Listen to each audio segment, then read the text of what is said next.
So keep on rolling, I guess. Yeah, you mentioned Saint Jacques. Is there something in Saint Jacques that I should know about?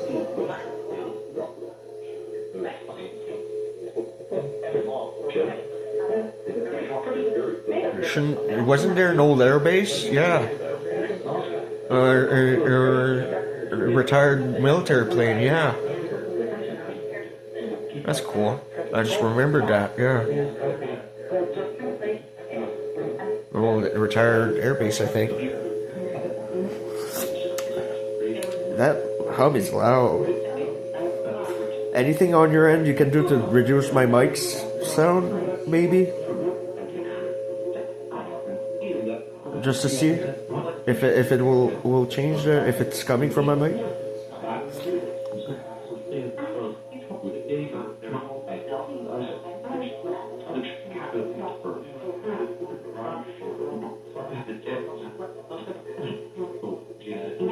Already did. Jeez.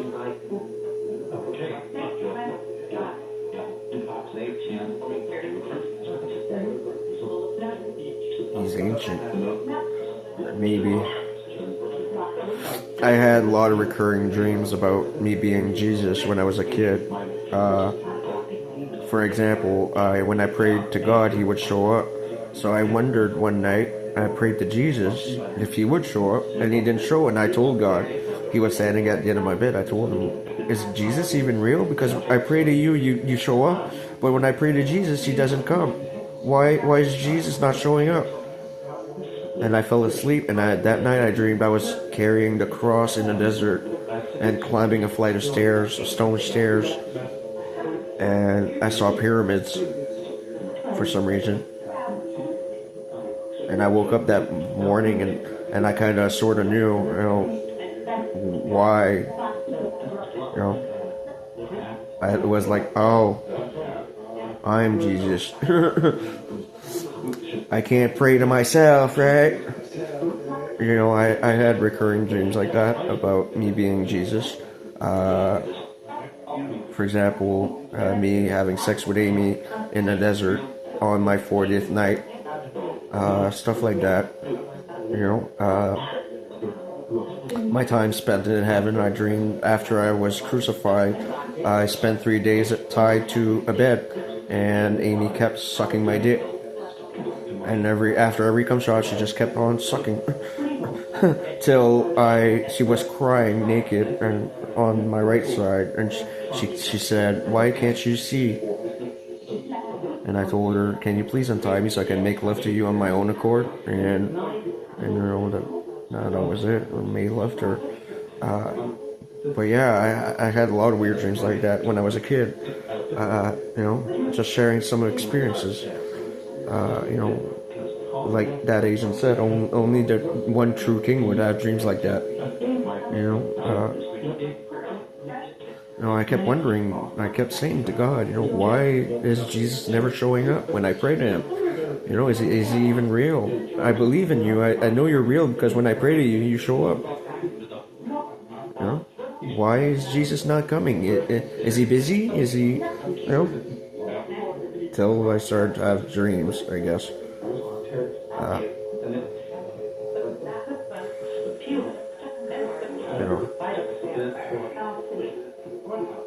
So there you go. I'm reborn, I guess. And with Revelations, I did end up getting married and having a child, and my wife died, like in Revelations, which is sad. Which is sad to me. It feels for me like being guilty of something that, even though I'm not really at fault, I predicted it. I could have stopped it, and I didn't. I kind of do feel guilty. A little. And I've been dreaming about her death since I was a kid. I've been dreaming about Amy my entire life before even meeting her at Sykes. I feel sad and guilty that I didn't stop it from happening. Even though it's not my fault. I wasn't even but I still feel guilt that I did not save her life, So I'm trying to help her as best as I can. I love her and I love the kids, and it's really hard for me to go through this, but I'm holding, I'm staying strong, and I miss my family.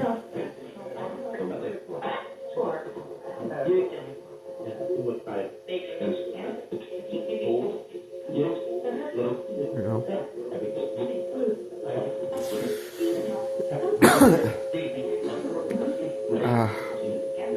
Most of my miracles are easily explained by fission energy.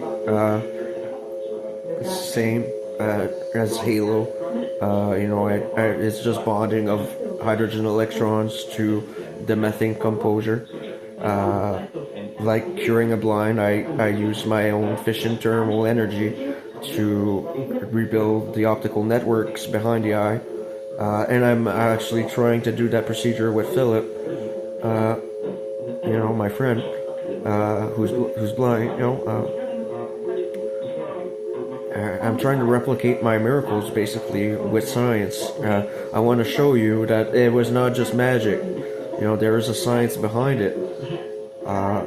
Yes, it was magical because I was very powerful back then, but I want to show you that it's doable with science, and you do not need to rely on me to have those miracles. You can do them on your own. I want you to have that power to heal others and print food and stuff like that, because it's doable with science. And I feel poking my left eye, not my right eye, miss. Why do you keep poking me, miss?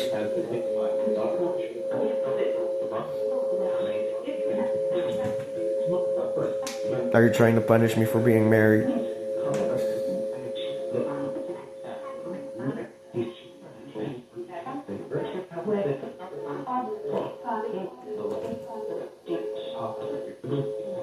I'll then talk. Table. I heard her say table. Well, thank you. I haven't seen you, so I can't compliment you necessarily, but you sound friendly enough.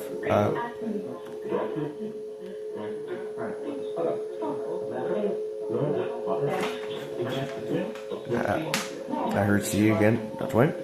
Oh, saying my name.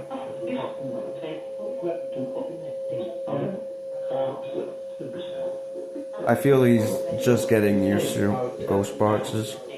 Might not know how to properly use them yet, and all he can say is my name. It's possible. He's just getting used to it.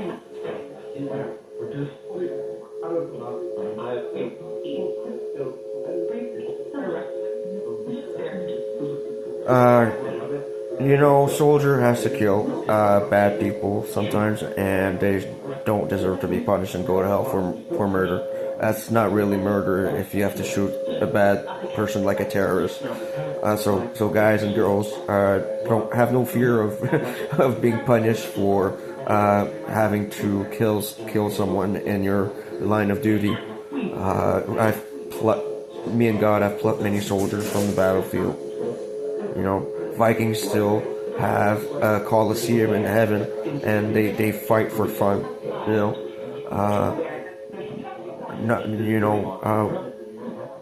So don't feel like you're gonna be punished. Don't fear that. And like God said to me once, He appreciates someone for being very patriotic. Because at least he's brave enough to fight for his country. You will actually get rewarded, not punished. So have no fear of repercussion. Your time served is for good reasons, and you will be thanked for it. And it's sad when a good soldier has to die, in line of duty. It happens too much, and it is what it is. It's part of the job. Kind of like being a police officer being shot. It will happen. There's a need for law enforcement or soldiers, and heaven understands that. We're not gonna punish you if you had to kill a child with that had a suit of C4 or dynamite sticks. It's understandable. You did your job.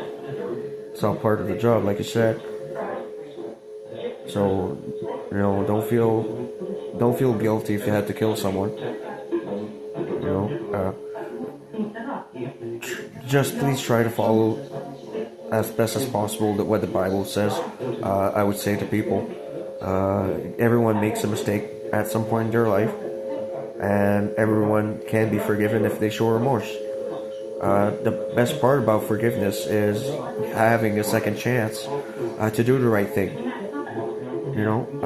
Anybody can make a mistake, but it takes someone special to realize his mistake and have remorse and want to do the right thing. And that's where it's easy for me to forgive, is if I see remorse. If I don't see remorse and you're cruel and you enjoy killing, abusing kids and stuff like that, being cruel to animals, or that's different. Then you will be punished. I'm just saying there's a reason there's forgiveness for sins, because anybody can make a mistake and should have the right to correct it. I believe in second chances, not only for love, but for sins. Everyone sins in their life.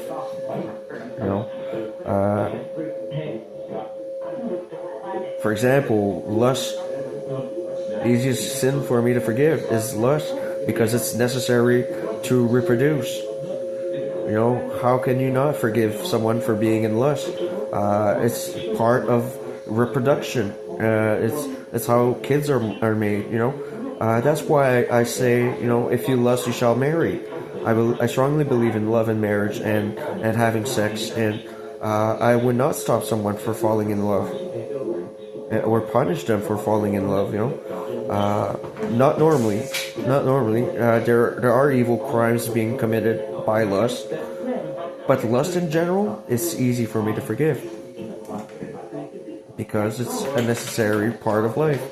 And killing, you have to kill an animal to eat. Thou shalt not murder. Well, it's the God's commandments are guidelines, basically.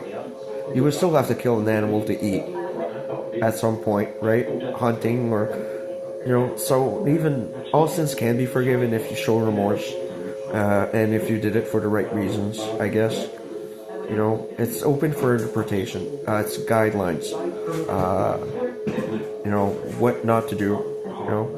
As working society, and just try to follow the Bible as best as you can. No one's perfect. Even me, I'm not perfect. I make mistakes. It's about believing in good. Even if you make a mistake, if you believe in good deeds, committing good deeds in general, you'll be forgiven no matter what. God will look at the good you did in your life compared to the evil you did. And if you did a lot more good than evil, then it's easy for Him to forgive some of the bad stuff you did. So there,